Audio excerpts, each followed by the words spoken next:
Olá, estamos aqui com mais um programa Saúde em Foco, hoje contemplando a temática distúrbios miofuncionais da face. Sabe-se através de pesquisas que há uma estreita relação entre o desenvolvimento facial das estruturas ósseas, musculares, dentárias com as funções do sistema estomatognático. Neste sentido, é importante que nós possamos conhecer a inter-relação entre o desenvolvimento facial e as funções bucais, como a respiração, a sucção, entre outras, e que possamos também identificar alterações e tratá-las de forma multidisciplinar. Professora Simone, neste sentido, como a respiração pode interferir no desenvolvimento facial, quais os tipos de respiração bucais existentes e como fazer o diagnóstico diferencial entre eles? Bom, em primeiro lugar, bom dia, obrigada pelo convite, para participar desse programa, que é extremamente importante essa temática abordada. Então, em relação à influência, dos padrões respiratórios sobre o crescimento e desenvolvimento da face, especialmente, nós podemos falar que todo o corpo humano, como uma regra geral, cresce e se desenvolve de uma forma integrada. Então, assim como o corpo humano, a face também tem, neste contexto, essa vivência no sentido de que a língua é um fator importante, é um músculo importante no desenvolvimento, principalmente do palato, dos ossos maxilares. Neste contexto, a língua, quando o paciente é respirador bucal, pode se posicionar para anterior, comprometendo o desenvolvimento no sentido transversal ou horizontal da face. No sentido vertical também. Pode ter impacto diretamente sobre os dentes, sobre o esqueleto no sentido de deformação ou subdesenvolvimento esquelético, e pode também ter influência no sentido da pronúncia, na dicção das palavras, Então, como regra geral, neuromiofuncional pode ser o problema associado, inclusive, com a musculatura da língua, dos músculos peribucais, e das próprias musculaturas do masseter e bucinador. Patrícia, qual o tratamento indicado para o paciente respirador bucal? Bom, o paciente com respiração bucal, normalmente ele vai procurar o profissional da área da saúde, de acordo com o caso dele, É muito importante que tenha-se uma equipe multiprofissional para trabalhar com esse paciente. O paciente ele pode estar sendo diagnosticado por um otorrino, por um ortodontista, por um cirurgião bucal, por uma fonoaudióloga, fisioterapeuta e até mesmo psicólogo. Porque essas alterações, elas podem estar influenciadas dentro de vários contextos. Uma pessoa com uma respiração bucal, ela pode ter toda a parte da via aérea superior comprometida, isso faz com que a criança não consiga respirar pelo nariz. E isso vai fazer toda a alteração a nível de arcada superior. Toda a parte de via aérea superior vai estar comprometida. As más oclusões que podem ocorrer nesses casos, se o fonoaudiólogo não está em sintonia junto com o ortodontista, principalmente, isso faz com que o trabalho do fonoaudiólogo não tenha êxito, Não adianta nós trabalharmos uma criança com alteração de via aérea superior, com uma respiração bucal, se as más oclusões não foram tratadas adequadamente. Bem como também não adianta tratar a parte de respiração bucal se existem alterações a nível de alterações otorrinolaringológicas, que pode ser uma sinusite, uma rinite, uma amidalite. Isso interfere bastante nas más oclusões e faz com que a criança não consiga respirar adequadamente pelo nariz. Professora Simone, qual a participação da ortodontia no tratamento de pacientes respiradores bucais?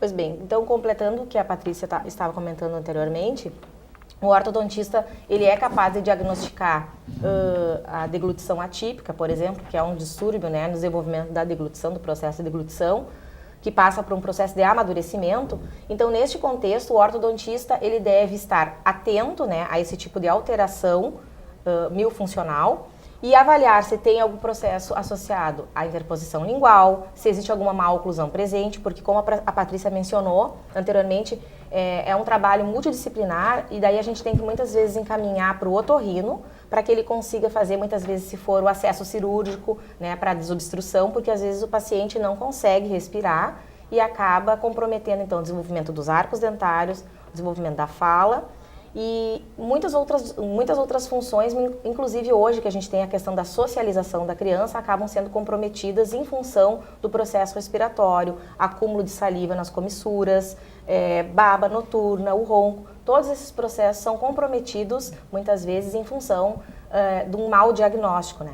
Então, para que nós possamos ter um resultado efetivo, nós ortodontistas devemos diagnosticar essas falhas, essas alterações funcionais, encaminhar aos respectivos profissionais que são comprometidos e responsáveis também pelo tratamento do paciente nesse sentido, como o otorrino, fonoaudióloga, muitas vezes o fisioterapeuta também participa ativamente desse processo, e outras áreas muitas vezes como a terapia ocupacional, a psicologia também.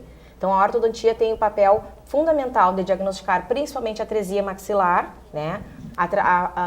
Diagnosticar problemas de oclusão, problemas referentes aos arcos dentários diretamente ou indiretamente em relação ao crescimento e desenvolvimento das estruturas que estão envolvidas com o crescimento da face diretamente ou indiretamente. Só complementando isso que a Simone falou, é muito importante também um bom diagnóstico, né? Uma boa anamnese do paciente. Porque tu fazendo um bom diagnóstico, uma boa anamnese, tu vai saber encaminhar o paciente para aquele profissional adequado. No caso, o ortodontista, o otorrino, a fonoaudióloga, porque muitas vezes, como a Simone falou, o crescimento ósseo, o crescimento mandibular, o posicionamento de língua, isso vai afetar na vida da criança sempre.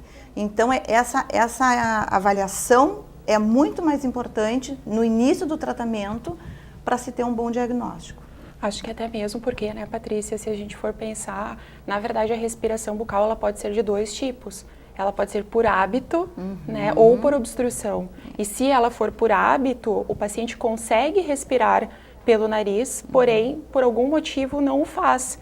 E aí o encaminhamento não vai ser o mesmo do que naquele caso em que o paciente de fato não consegue respirar e aí com certeza terá que ter uma intervenção cirúrgica e a gente vai fazer um encaminhamento para o otorrino. No outro caso, provavelmente para o fono ou para fono, né? Então é preciso nós identificarmos o fator causal e fazer o encaminhamento correto de fato para que o tratamento seja efetivo. Porque toda hipotonia orofacial ela vai influenciar, né? Como a Simone falou, na fala, nos órgãos fonoarticulatórios todos, né? Então, essa análise total da criança, não adianta ela só aprender a respirar pelo nariz. Ela tem que ter toda a parte global ajustada para que ela tenha um bom desenvolvimento, até a nível de crânio-facial, né?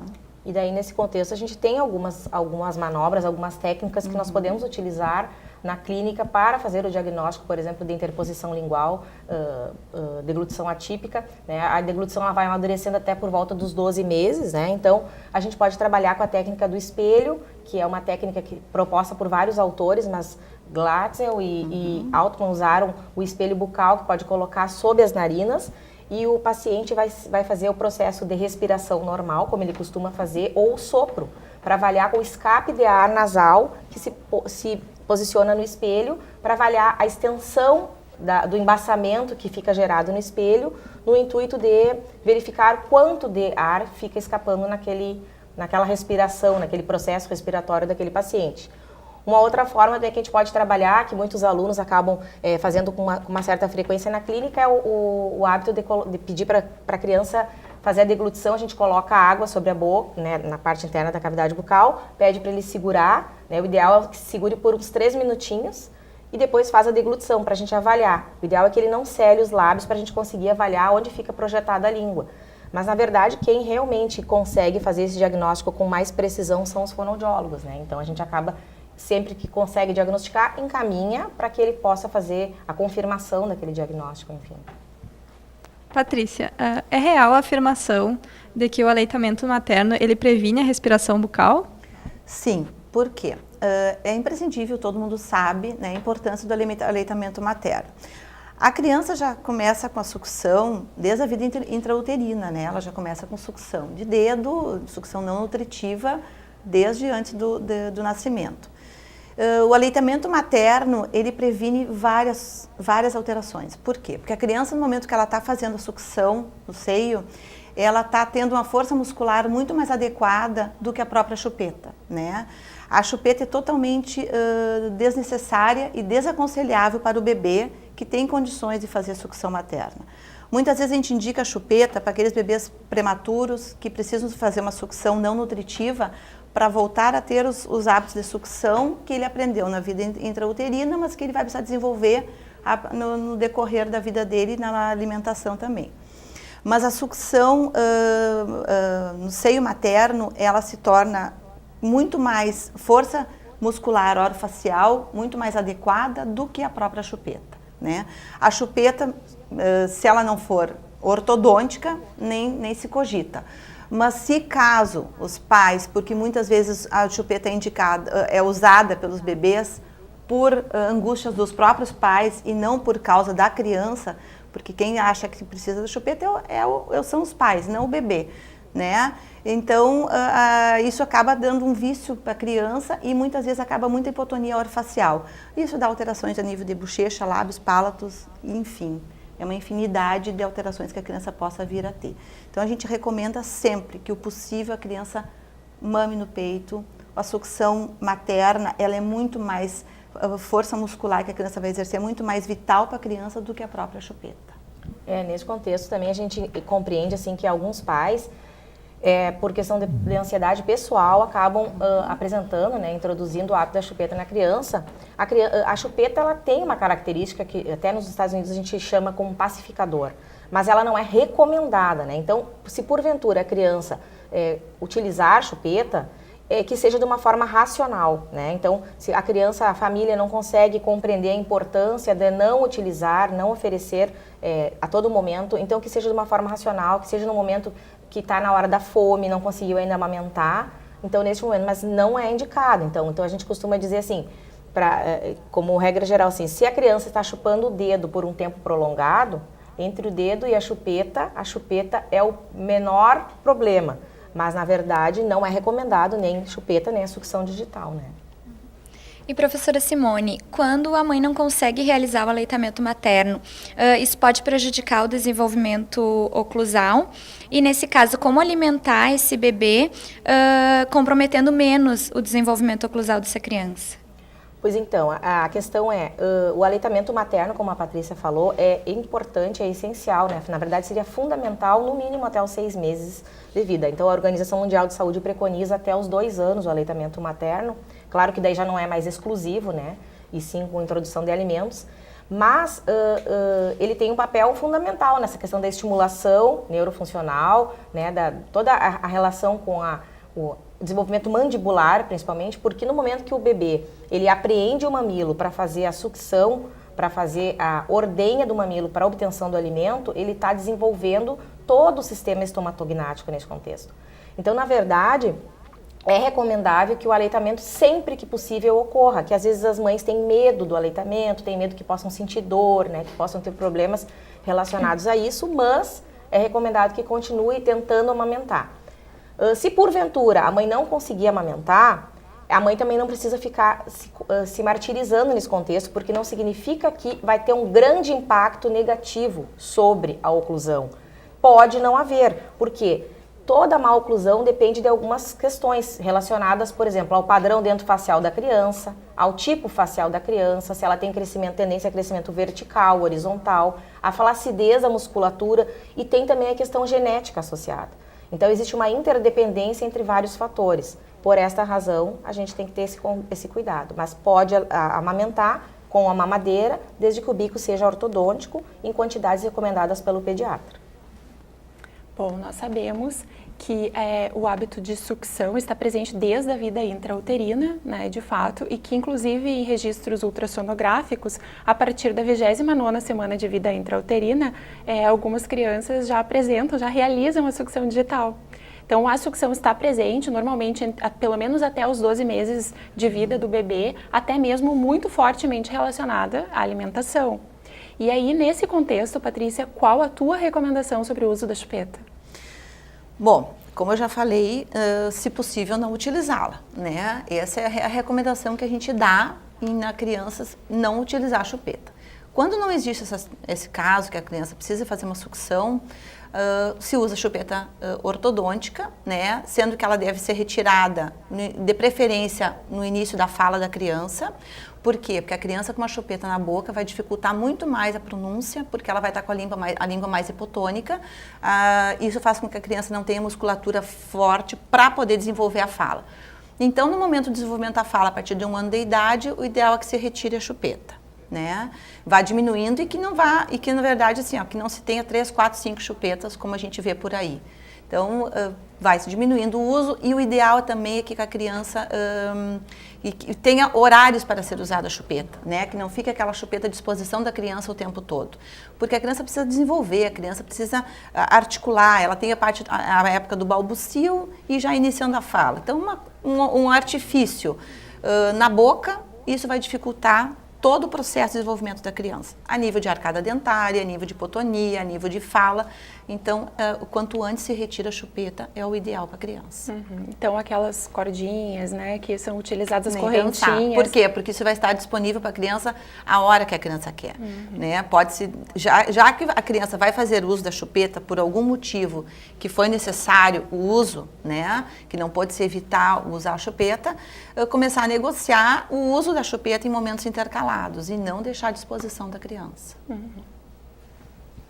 Professora Simone, é correto afirmar que a mordida aberta anterior, que é causada pelo uso prolongado da chupeta, ela regride espontaneamente se a criança deixar de usar até os seus 4 anos de idade? De certo modo, a gente pode concordar com essa afirmação, porque depende, como eu falei anteriormente, do padrão dentofacial da criança, depende de outros fatores que podem estar relacionados direto ou indiretamente. Mas, como regra geral, se a criança conseguir eliminar o hábito, se a família tiver consciência da importância de eliminar o hábito por volta dos 3 anos e meio, 4, e este hábito for eliminado, pode haver sim autocorreção da mordida aberta se for um problema exclusivamente dentário, se não estiver com um problema relacionado a desenvolvimento esquelético também. Mas a gente recomenda que, dentro do possível, não perdure por tanto tempo o uso da chupeta, porque fica uma dependência muito mais emocional do que de sucção, na verdade, necessária. Então, essa recomendação se não houver outra possibilidade, que se mantenha no máximo até os 3, 3,5, mas assim, o ideal é a deglutição amadurecendo, a gente vai eliminando o hábito de sucção, porque a gente percebe que as crianças que têm a sucção digital, de dedo e de chupeta persistente, elas acabam ficando mais infantilizadas, elas ficam subdesenvolvidas muitas vezes comparadas às outras em relação à dicção, à fala, à alimentação, aos hábitos de fazer as coisas individualmente sozinhas, né? Então a gente percebe essa diferença. E no caso de uma criança vir a ter uma sucção não nutritiva, né, como a Simone falou, ainda é melhor que use a chupeta do que o dedo. Por quê? Porque a chupeta tu consegue tirar com mais facilidade da criança.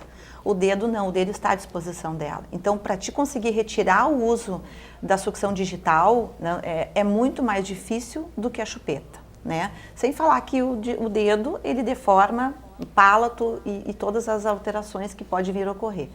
Então, em caso assim, de a criança vir a usar, tem que ter em mente isso, que a chupeta tu consegue retirar com mais facilidade, então que use chupeta e não o dedo, né? Patrícia, quais as estratégias utilizadas para que a criança abandone o hábito do uso da chupeta e uso do dedo? Bom, então como eu falei, né, a sucção deve ser muito mais a nível de aleitamento materno, seio materno, é o ideal. Neste caso não pode, vai para o chupeta, em último caso o dedo. As sugestões que a gente dá é que nunca se deve tirar a coisa abruptamente da criança, né? Por quê? Porque aquilo, tu vai lá, tu vai tirar a chupeta, ou tu vai tirar... O dedo tu não consegue tirar, mas tu vai tirar a chupeta, isso muitas vezes pode causar um trauma. Então, sempre o ideal é negociar com a criança, fazer uma proposta para a criança. Vamos dar para o coelhinho, vamos dar para o Papai Noel, vamos dar para um bichinho. Fazer negociações com a criança. Limitar o uso da chupeta. Não deixar a chupeta à disposição. Agora nós vamos sair, a chupeta vai ficar em casa. Não ter 3, 4, 5 chupetas para a criança. Então, tu tem que ir usando artifícios e meio para que a criança consiga entender que ela está crescendo, né? Que ela não precisa mais daquela sucção ali. E com isso vocês vão aos poucos tentando eliminar esse hábito. Este é o ideal, né? Porque não seja aquela coisa assim, sumiu com a chupeta, acabou.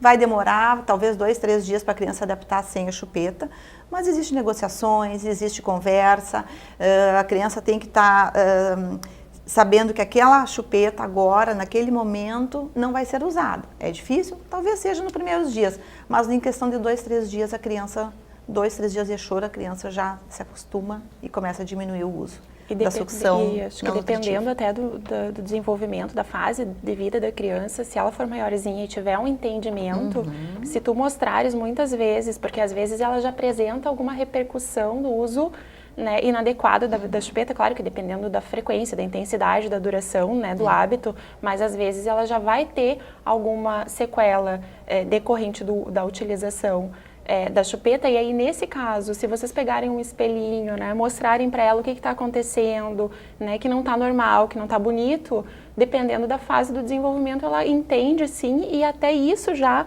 faz com que ela mude o hábito. Então, num momento onde a criança já é um pouquinho maior, eu acho que é muito importante que ela tenha esse entendimento, né, para que ela possa realmente mudar. É como muitas vezes eu falo no consultório para os pacientes, né, a criança, o bebê não nasce sabendo. Ou ele aprende o que a gente ensina, né? Então, no momento que tu dá a chupeta para a criança, tu está ensinando uma coisa para ela, tu está ofertando uma coisa que talvez ela não precisasse aprender, né? Como também outras coisas que a criança vai aprender que talvez não tenha necessidade, mas a chupeta é uma delas. E quanto antes for retirada essa chupeta, maiores são os benefícios para a criança. E o impacto sobre a oclusão, o maior impacto sobre a oclusão é a presença de mordida aberta anterior, né? E associada à deglutição atípica, interposição lingual, nem sempre. Às vezes a gente tem mordida cruzada posterior, que pode ser uni ou bilateral, associada àquela alteração da posição lingual, de postura lingual.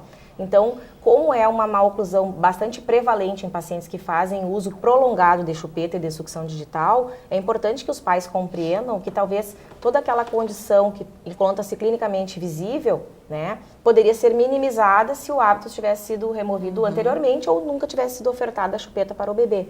Então é importante que a família se conscientize nessa necessidade, porque vai gerar um transtorno de dependência também, e a família também pode sofrer com a remoção do hábito.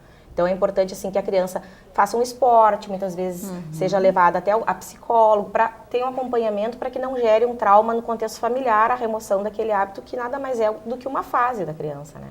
E muitas vezes também, a nível de consultório, a gente observa que essa ansiedade muitas vezes dos pais, né?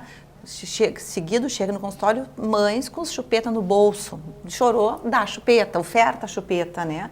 Então isso acaba com que os pais estão sempre mais propícios a ofertar para a criança do que a própria criança está sendo necessária aquele uso ali, né? Então, assim, tem que ter uma conscientização dos pais, os pais têm que estar conscientes que tudo bem, ofertar a chupeta, infelizmente a criança vai estar usando, mas saber que agora chegou o limite daquele hábito ser encerrado e começar um novo ciclo com a criança. Ver se precisa de alterações, às vezes, como a Simone falou, muitas vezes não precisa ser correção ortodôntica, outras vezes precisa da correção. Então, no momento que tu sanou aquele hábito, tu vai ver como vai sendo o desenvolvimento da criança para ver as necessidades dos encaminhamentos, se for o caso. Professora Simone, tu já comentou sobre as consequências do hábito de sucção da chupeta e da sucção digital, mas como intervir nesse hábito de sucção digital? Então o hábito de sucção digital, como nós conversamos, é um dos mais difíceis de serem removidos em função da criança ter disponível em tempo integral o seu próprio dedinho, né? Então, clinicamente, com aquela característica de um dedinho mais enrugadinho, mais murchinho, a gente faz o padrão de comparação com o outro dedinho da outra mão.